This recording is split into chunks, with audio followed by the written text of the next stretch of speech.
Assalamualaikum warahmatullahi wabarakatuh. Perkenalkan, nama saya Abda Yulisa, NIM 24301118 dari kelas manajemen C. Sekarang saya akan menjelaskan langkah-langkah cara memasukkan data angket dan uji normalitas di SPSS. Di sini saya sudah memiliki 40 responden, yang dimana yang pertama itu gaya kepemimpinan atau X1, yang kedua motivasi kerja atau X2, yang ketiga kinerja karyawan atau Y. Di sini gaya kepemimpinannya itu X1-nya sampai X1.8. Motivasi kerjanya dari X2.1 sampai X2.9. Kinerja karyawannya itu dari Y1 sampai Y7. Sekarang saya akan menginput data ini ke SPSS. Kita buka aplikasi SPSS. Lalu kita masuk ke variabel view. Lalu kita tulis di sini X1.1. Untuk mempermudah, kita bisa ketik dulu di Excel ya, teman-teman. Kita taruh di sini X1.1, X1.2. Biar cepat kita blok. Lalu kita tarik ke bawah sampai X1.8. Karena di sini dia X1.1-nya sampai X1.8. Lalu di sini kita tulis total X1. Lalu kita lanjut ke X2, X2.1, X2.2. Lalu kita blok seperti tadi. Kita tarik sampai 9. Di bawahnya total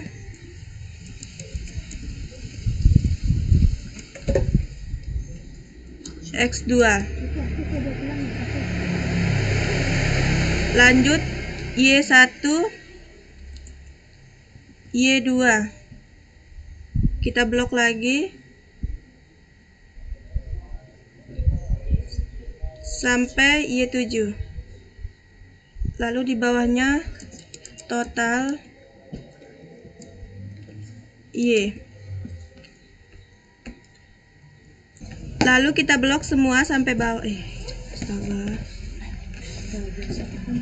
Lalu kita blok semua sampai bawah.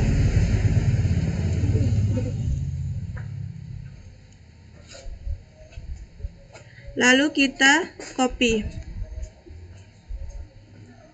Lalu kita masuk ke SPSS. Lalu kita paste di sini. Nah, sudah seperti ini ya teman-teman. Di sini ada values. Di sini kita akan masukkan nilai dari data yang tadi ya. Kita klik titik 3 di sini. Lalu kita tulis di sini 1. Keterangannya itu STS atau sangat tidak setuju. Yang kedua TS tidak setuju. Yang ketiga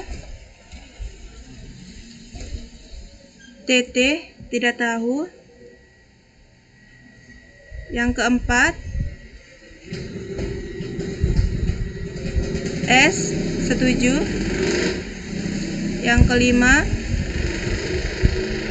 SS sangat setuju. Lalu kita tekan OK. Nah, sudah seperti ini. Lalu kita blok. Lalu kita copy. Nah, kita letakkan di sini juga ya, tapi jangan sampai totalnya kena. Sampai sini.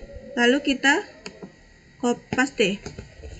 Nah, lanjut lagi di bawah. Jangan sampai totalnya kena ya. Sampai sini. Kita paste lagi.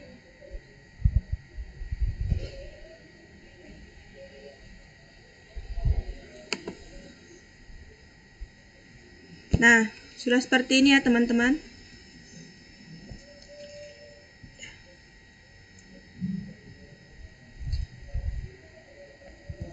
Setelah di variabel view, kita masuk ke data view lagi. Nah, di sini sudah ada ya guys. Ulang-ulang. Kok guys terus yang ngomong? Setelah variabel view, kita masuk ke data view. Di sini sudah ada ya teman-teman, x1, titik 1 dan lainnya. Sekarang kita masuk ke Excel. Nah, data yang di sini itu kita blok semua ya, sampai 40 semuanya ya.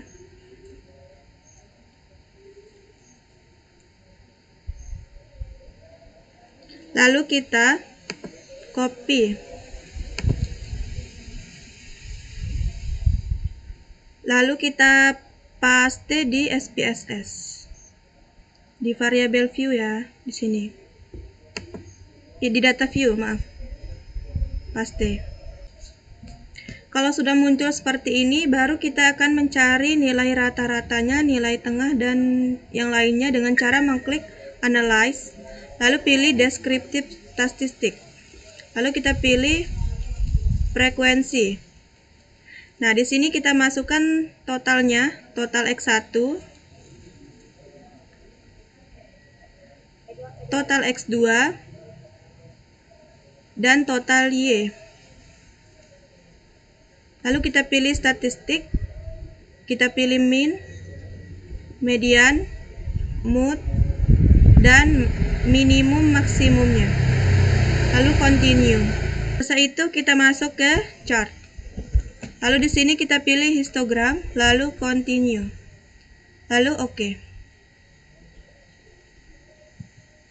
Nah, ini dia teman-teman, total X1 dari minnya, total X2-nya juga, total Y, dan nilai maksimum dan minimumnya. Terus di bawahnya juga ada histogramnya. Nah, kita abaikan saja ya. Saya akan mencari deskriptifnya ya teman-teman, kayak tadi, masuk ke Analyze. Lalu kita pilih Descriptive Statistik, tapi kita pencet ini, Descriptive. Ya, Descriptive. Kayak tadi, masukkan total X1,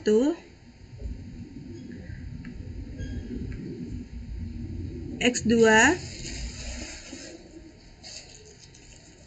dan total Y. Lalu kita pilih Options. Langsung kita continue. Lalu oke. Nah, ini dia ya teman-teman, sama seperti tadi tapi ini yang lebih pendek, tapi sama kok hasilnya. Kita abaikan saja. Selanjutnya saya akan mencari normalitasnya. Masuk ke data view, lalu kita pilih file, lalu kita pilih new. Pilih data. Nah, seperti ini ya teman-teman. Lalu di sini kita masuk ke variabel view. Kita tulis di sini X1, X2, dan Y.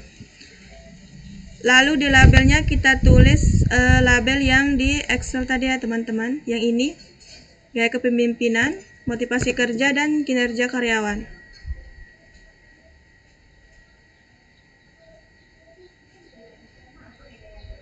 Loh, mana dia? Oh, ini. Di label sini kita tulis ya. Yang pertama, gaya kepemimpinan.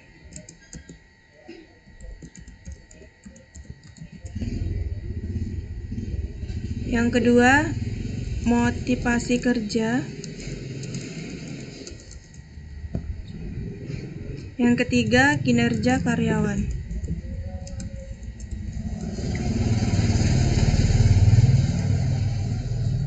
Udah?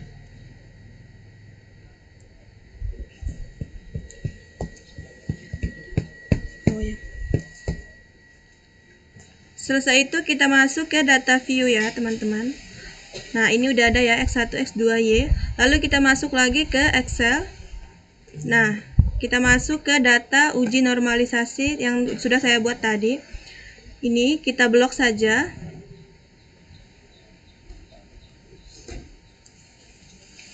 lalu kita copy, lalu kita masukkan ke yang tadi, yang ini, lalu kita paste di sini. Nah, yang ini ya teman-teman. Kalau sudah seperti ini, untuk mengetahui nilai ini berfungsi normal atau tidak, kita masuk ke analyze ya teman-teman. Lalu kita pilih deskriptif, salah lagi. Kalau sudah seperti ini, untuk mengetahui nilai ini berfungsi dengan normal atau tidak, kita masuk ke analyze. Lalu kita pilih regression, lalu kita pilih linear.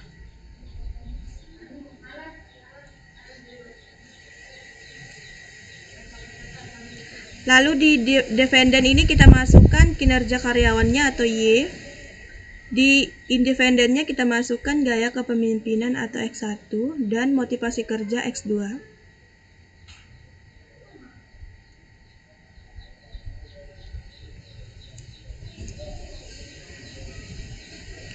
Lalu kita pilih save. Lalu kita pilih unstandardized ini ya. Kita klik. Lalu continue. Lalu oke.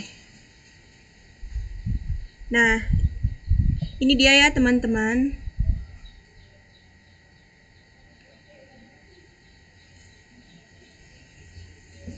Lalu kita abaikan saja. Nah, sekarang di SPSS-nya sudah ada res 1. Nah, inilah yang kita akan uji ke normalitasnya ya teman-teman. Dengan cara masuk ke analyze, lalu kita pilih descriptive statistik, lalu kita pilih explore. Lalu di dependent list ini kita masukin yang ini. Lalu kita tekan pilih statistik, yang di sini ada 95%, lalu kita pilih continue. Lalu masuk ke plots. Di sini kita pilih normality, langsung continue. Oke. Nah, ini ya teman-teman. Nah, ini test of normality-nya atau interpretasinya ya teman-teman. Nah,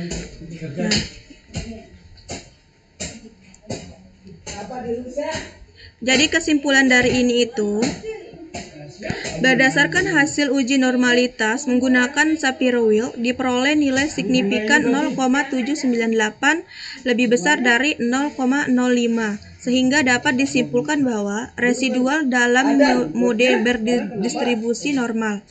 Dengan demikian, asumsi normalitas pada model regresi telah terpenuhi dan analisis regresi dapat dilanjutkan. Terima kasih ya teman-teman. Langkah-langkahnya sudah selesai. Wassalamualaikum warahmatullahi wabarakatuh.